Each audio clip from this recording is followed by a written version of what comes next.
Hello, ladies and gentlemen. I am back in the podcast game. I've been teasing it for a while. I've been teasing, I'm gonna do another podcast. I'm gonna get back into this game. And I was talking to my friend Koj.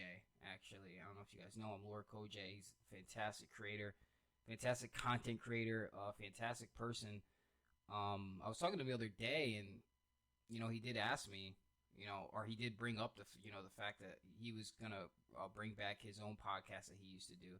And I was like, shit, I should bring back mine. But this is gonna be very different than the old proper podcast. If you guys remember, this is the guide to the multiverse. And you're probably wondering why I named it that. It's a cheesy name, first of all, and I'm down for some cheese, baby. No, actually, I'm lactose intolerant, so yeah, not too much cheese there. But well, it's because I'm gonna be tackling a variety of topics. I'm not just gonna tackle one theme. I'm not gonna stick to one theme. This isn't a very themed podcast here, just because I'm a very indecisive person. So I'm gonna be covering all kinds of things. I'm gonna be interviewing people from all jacks, all trades, whether it's gaming, wrestling, game development, books, writing, film, you name it. I will be discussing it. I'll be interviewing people in those fields. I will be going off with the variety here. And that's really what the multiverse is, isn't it? That's also the name to a story I'm writing, but that's for another time. Right. So thank you for tuning in. If you made it this far already, thank you for your patience. Thank you. I won't take up too much of your time here. I think the flaws in one of my last podcasts, where I got burned out in my last podcast, is that I made the podcast too long, right? I made them way too long. And I've been watching a lot of other podcasts that are more streamlined and quick and right to the point. And that's what I'm going to do here. This first episode is more of a pilot episode. I'm not going to talk too much about my selected topics. That will probably be for the next episode. This episode, though, I'm going to be interviewing my good friend, someone I've known for 10 years now. Wow, way longer than that. 11 years, actually. In the summer of 2011, I met this guy back when I was managing a Sonic Generations fan page. Yeah, you wrap your head around that one. I was doing Sega's job for them marketing Sonic Generations because they were absolute trash at it. But either way, this man is obviously as I just said, one of my closest friends, but someone that I personally look up to, someone that has helped me through a lot of stuff, someone that is more like a brother. He's more family than he is friend, right? He's been there through thick and thin. We've only had one argument our entire lives. That was 10 years ago.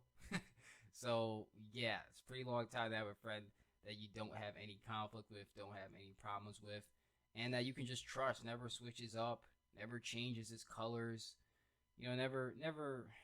I'm not gonna get into that, but he knows it. He knows who he is. He knows what he does. This guy is a speedrunner. He's a Twitch streamer, a content creator. He's also a weatherman or amateur weatherman. I guess a lot of pros in the weather industry follow him as well. Welcome, Mr. Alan Snyder. Alan, welcome onto the podcast, buddy. Hey man, thank you for having me. It's an honor to be on this pilot episode with you. No, thank you for joining me, Alan. I know I can count on you for anything. So let's just get right into it. Tell me, you speedrun video games. Can you explain to people what exactly speedrunning a video game is? How is it different than casually playing a video game? So typically when you're playing casually, you just go around collecting everything that you can, finding all the secrets and what have you. But when you're speedrunning, it takes a different kind of concentration that I feel like only a select few really have. And that's pretty much going from point A to point B as fast as you can with different strategies. You're going against the clock and whatnot. And I personally, I haven't been speedrunning for a while, but I may get back into that game sooner or later because I feel like I'm about ready to. But if somebody wants to get into speedrunning, there's gonna be a lot of video looking up, to look at what the best strategies are. Maybe go into forums and whatnot, and just learning from there. Now, obviously, when you're still you're learning, you're obviously not going to be elite because you're still in the beginning stages. But eventually, after enough practice, you will get there, and then once you get a world record, you feel accomplished. What attracted you to speedrunning? What was the thing that pulled you towards it? Was it just the speed factor? Just I've beaten these games so many times now I'm seeing how fast I can just blow through them. Was it the competitive factor? Because I know the speedrun scene is very friendly sometimes it can get toxic, but it's mostly friendly competitive. I mean, speedrunners, they have communities, they help each other out. They help each other find exploits and skips and stuff like that. What exactly attracted you to that lifestyle or that hobby of speedrunning? Well, I just found the concept of speedrunning pretty interesting. It goes down to I've beaten this game so many times. Let me see if I can't find better ideas to make something faster, and try to go from there. But for me, it was because of a Resident Evil forum called Resident Evil Challenger that really got me into speedrunning. Say Resident Evil 4. Resident Evil 4 is my main game of speedrunning, so that's my go-to. Now I want to try this. Well, hold on a second, Alan. Let me set the scene first. What year is this? What year are we talking right now? Oh, what year? This is 2007. This was 15 years ago. So this is 2007. You've got what, a Windows XP? You've got a Windows XP. You've got a capture card. You've got your Nintendo GameCube or Nintendo Wii. Actually, it was a DVD recorder that I had. I was old school. Whoa. Okay. So yeah, we're really getting. Yeah, he's got his DVD player, and you're on a very slow ass internet connection probably, and you're in the East Coast or are you Midwest? Yeah. At the time, I was living in Ohio, so it was pretty dumb internet there. Okay, so yeah, you got this Ohio kid. You go on Resident Evil's speedrunning hub. Then what happens? And then I ran into this guy named Greg Ians, and me and him got together. It was probably around November 2007. I would take a guess. Me and him, we always, got together almost every single day to try to, say we're gonna do a 1-1 speed run of RE4. Like we would just sit there for hours and hours and hours and try to outdo each other. That was another, an instant of friendly competition because me and him, we were really good friends at the time, and then we really helped each other, push each other along in learning how to speedrun. That's ironic because that's how you and I met, like almost verbatim, except you swap out Resident Evil 4 with Sonic Generations. The demo of Sonic Generations came out, the Act 2 demo, I believe, where you play as modern Sonic. And I put out a challenge that anyone that could beat me in this will get a prize of some sort. And I put up my time, I put up my playthrough of the demo. And here comes this guy, Alan, blowing through the stage in like half of my time. I'm like, dude, this guy's an asshole, but I like him. and then we started talking. I never gave you your prize, did I? I don't think I ever gave you your specific prize for that. I was just a dumb kid. I I didn't have anybody back. But that's crazy. That's almost verbatim how we met. You just swap out the games. So what hurdles does a speedrunner face? Like, what are some challenges? That's a good question. Well, first of all, you always gotta stay mentally prepared. If you're not mentally prepared, you're not ready to be in this game. Second of all, you got to make sure that you have the time to do it. Because if you don't have the time to do it, well, you might as well, walk out the door because speedrunning takes time. And number 3, make sure that you are up for the challenge. Motivation is definitely a big one. And, if you don't have any of those, then you have no business being in the speedrunning community. I agree. If you want to be the best one, you have to be absolutely obsessed with it. What was your, in your opinion, what is one of your, your greatest, moments of, your one of your greatest achievements you're most proud of as a speedrunner? What does it mean in a speedrun as a speedrunner to get a world record in any category, no matter what it is? That's a hard one because I've had world records in a couple of categories actually.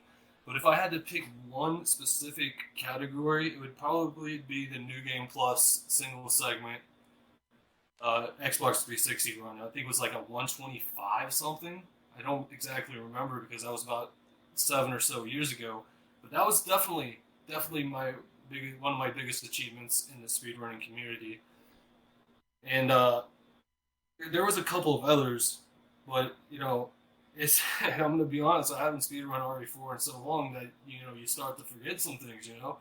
But you know that, and I think one of my Wii runs was pretty good too. So those are my favorites on that list.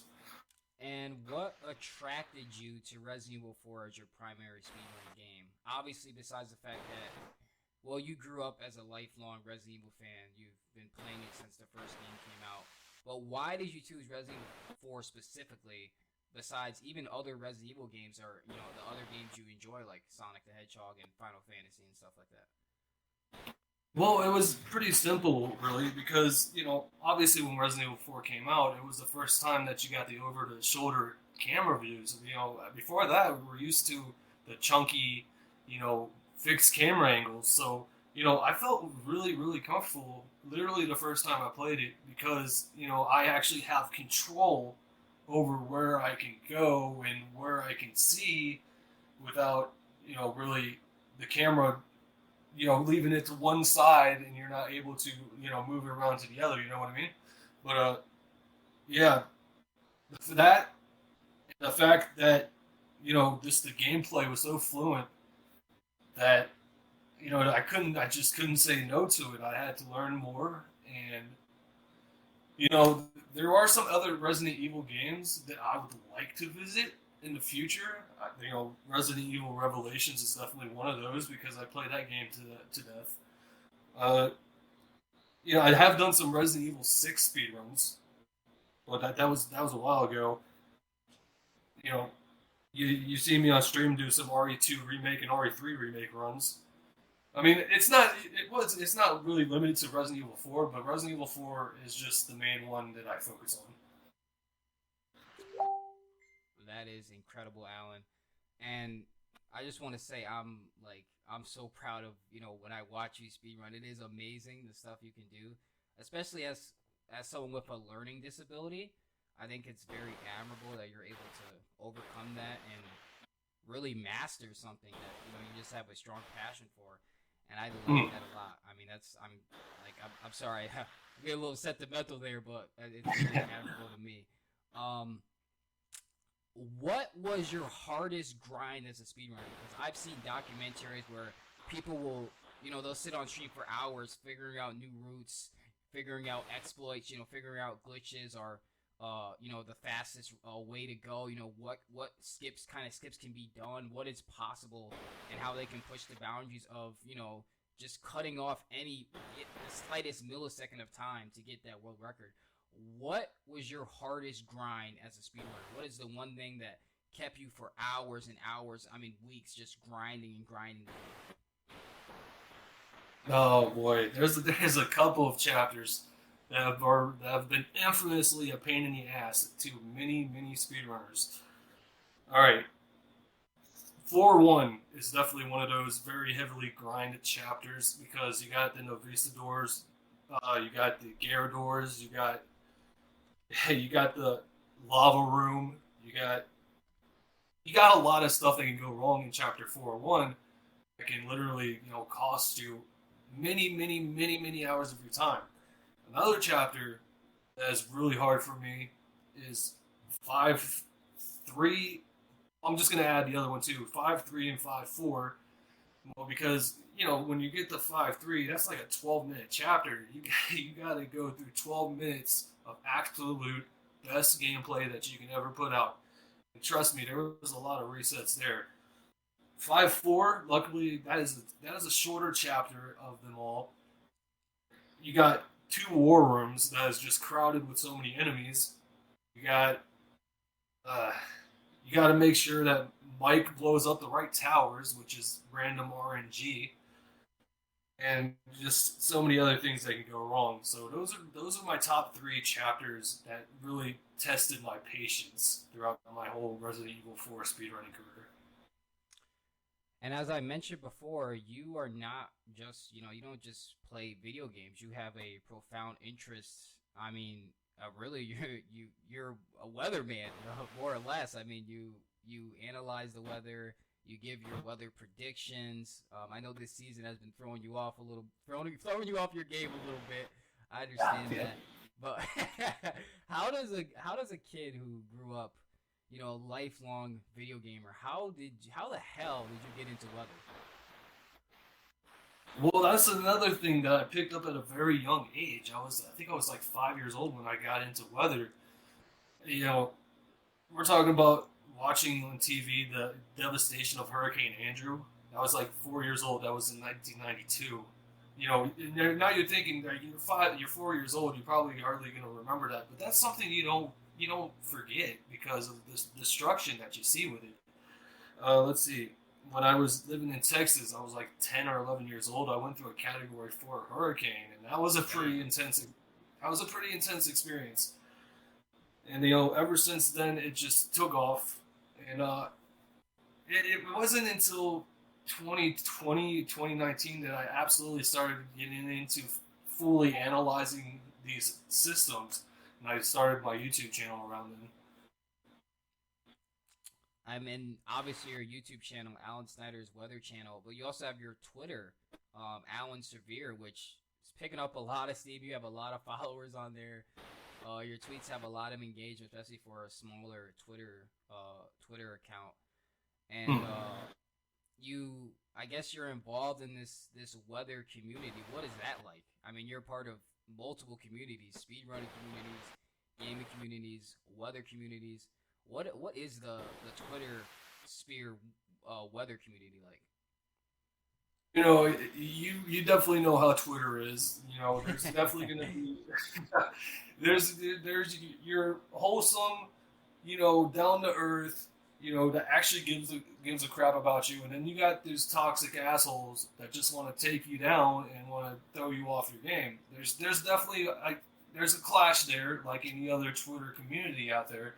But most of all, I mean, I try to.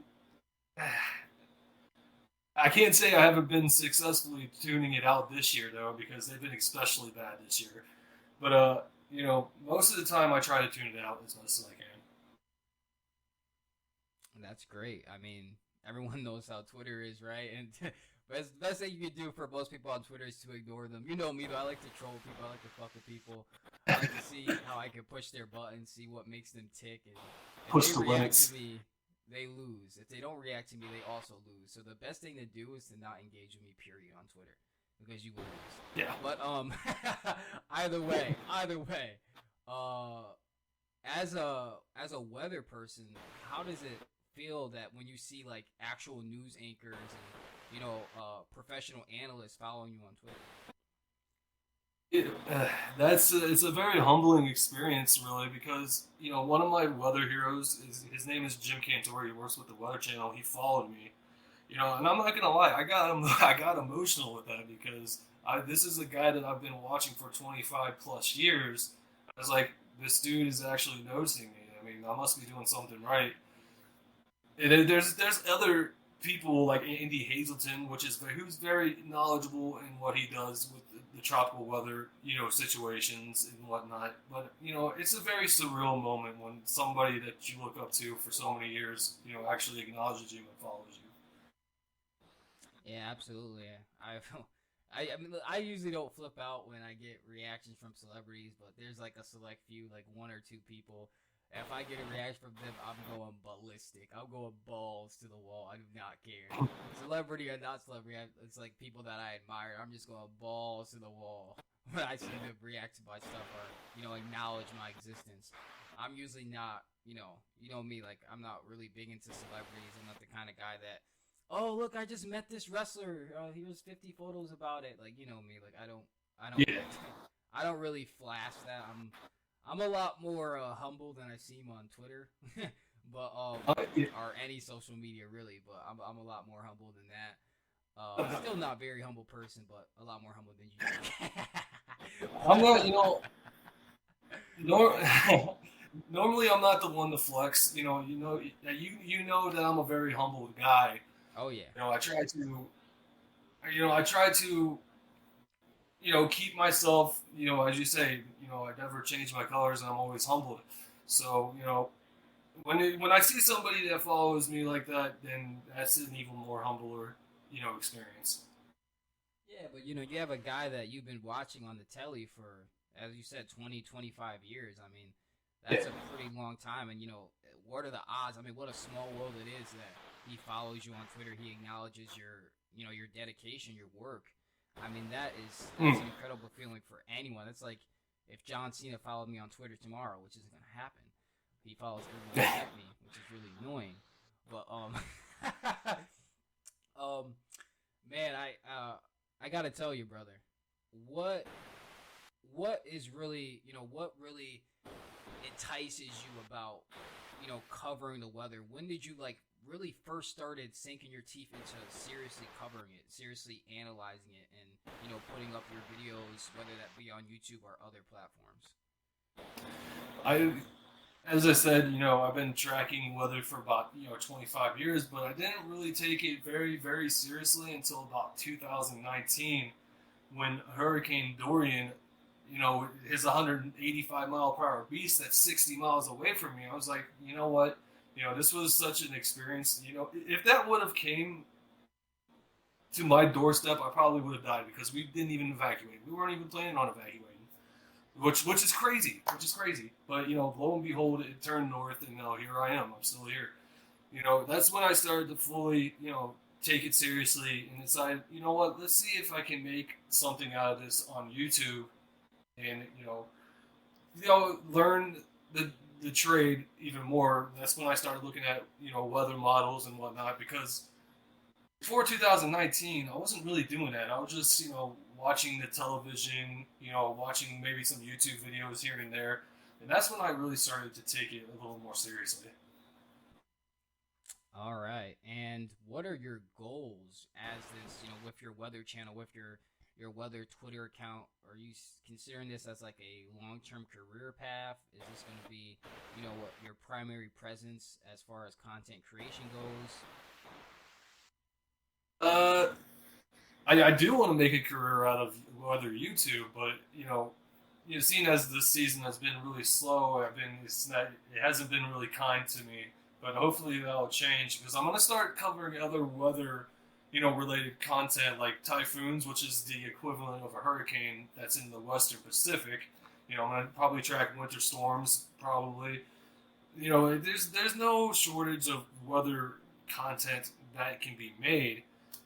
As far as that being the only platform that I want to make a career out of, I still kind of want to make a career out of Twitch too with the gaming. So, I'm gonna have to try to circulate them both the best that I can. Tell us about Twitch. What do you stream on Twitch? What kind of games do you play? Obviously, I know the answer to this, but the people viewing do not know the answer to this. So, tell us a little bit about your Twitch persona. Well, Twitch I've been doing since 2014. Yeah, I've been in there. I've been there for eight years. You know what? Probably to the first 4 years were really kind of slow for me. I wasn't really picking up much traction. And then suddenly one night, I think you were there. I don't remember if you were. I was doing a really, really, really late night stream. It was like 1, 2, 3 o'clock in the morning, and then all of a sudden I get raided with 120 something people. I don't know if you were there or not. But Yeah, that was in 2018, I believe. I think it was the summer of 2018. yeah. Well, after that point, that helped to elevate me to affiliate, and I was ecstatic because now not only am I gaming, but now I'm going to be hopefully getting paid the game now. So I have I've gotten paid, yes. That's still a slow process. That I'm still, I'm a patient man. I can wait. Um, I want to at some point. I want to make that along with the YouTube a career. So that's the plan. What is more important to you as a Twitch streamer? Is it having, a sense of community, a community of like-minded people as well as people that support you, or is it the money? Is it the fame? Is it everything else? I think it's definitely the first option. To me, getting paid is the bonus.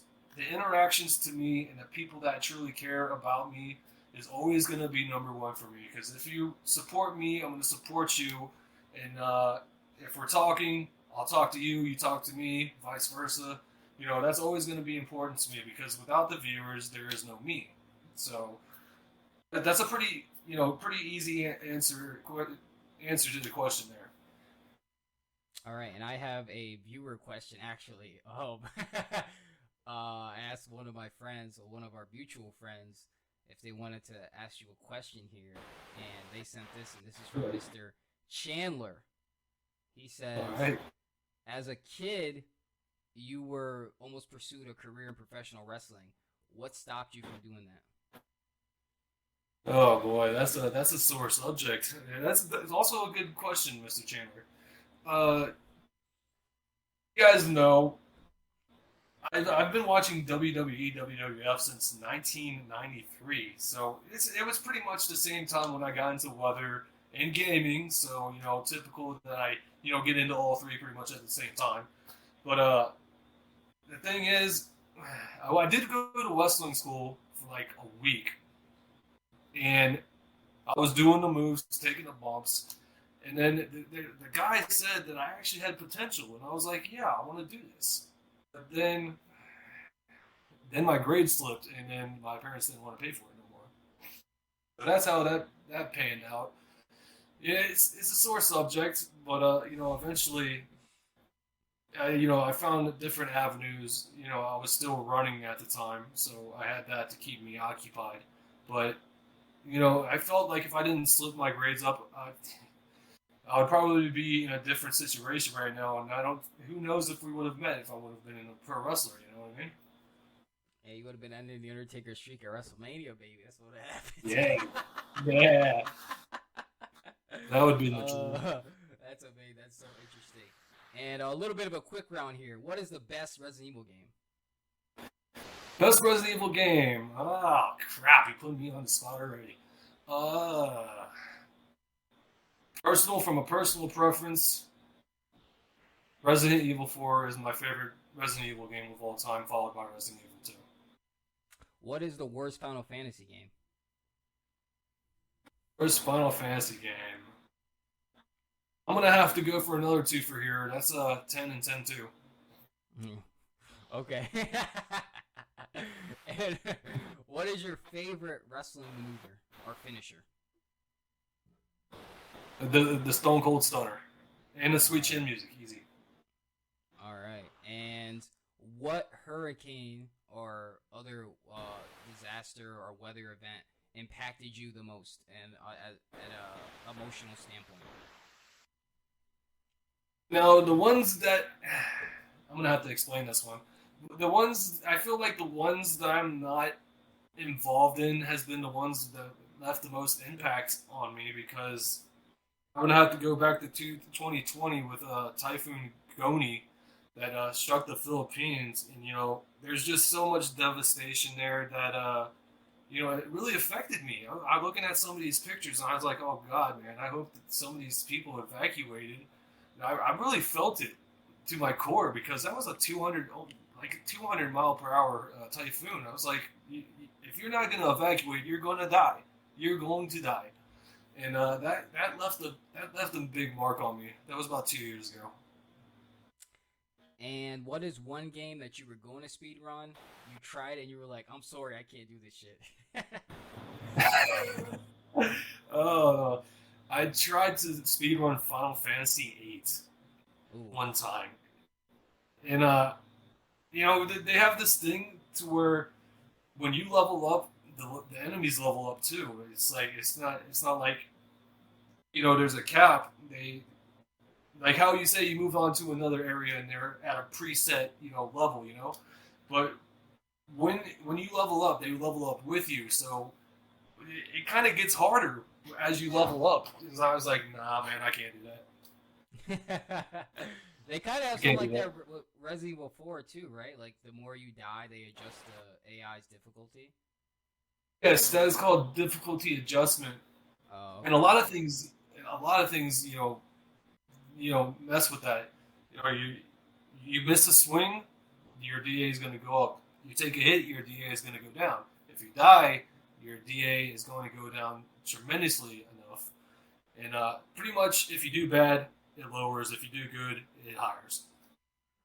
all right. Well, ladies and gentlemen, that is Alan Snyder. Alan, tell us, where can we find you? You know, your socials, your Twitch account, your YouTube accounts. Where can we follow up on the incredible journeys of Alan Snyder? And Twitch, it's Alan Snyder 99. You can find me there. I try to stream just about every day if I can. Twitter is hashtag Alan Severe, and then you can find me there. YouTube is Alan Tropical something. I'm gonna have to look at. Hold on, guys. I'm unprepared today. A little bit. All right. Okay. Bear with me here. Okay. It's Alan's Alan's Tropical Weather Network. Yes, Alan's Tropical Weather Network. Okay, so we're on the same page. That just shows you how long I have not used it.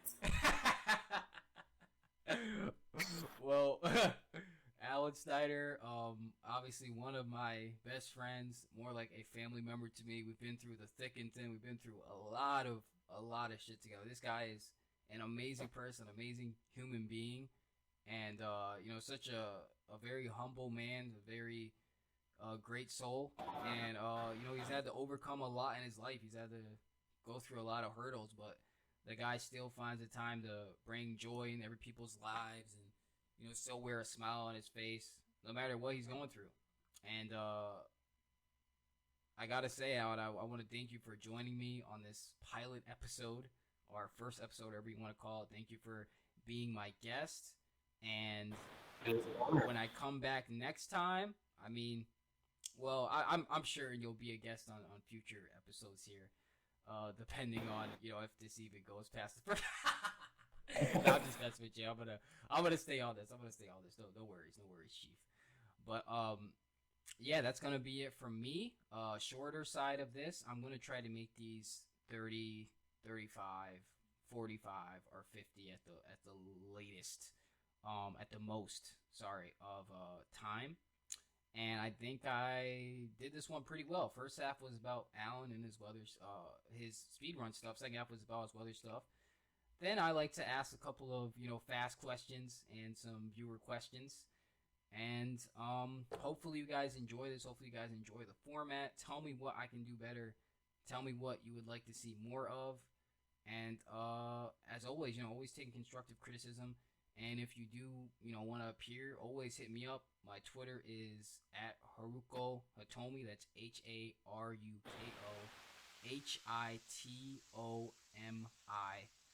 And yeah, that's pretty much my socials. That's pretty much my socials. I have an Instagram, but that's a private account, so I won't give that to you. It's the same as my Twitter, with an extra I. But either way, yes, thank you guys for tuning in. Thank you, Alan, for joining me. And say Welcome. Goodbye, Alan. These people gotta hear your voice one more time. Say goodbye. All right. I thank you guys for watching. I appreciate you guys tuning in. I'll be back again probably at some point.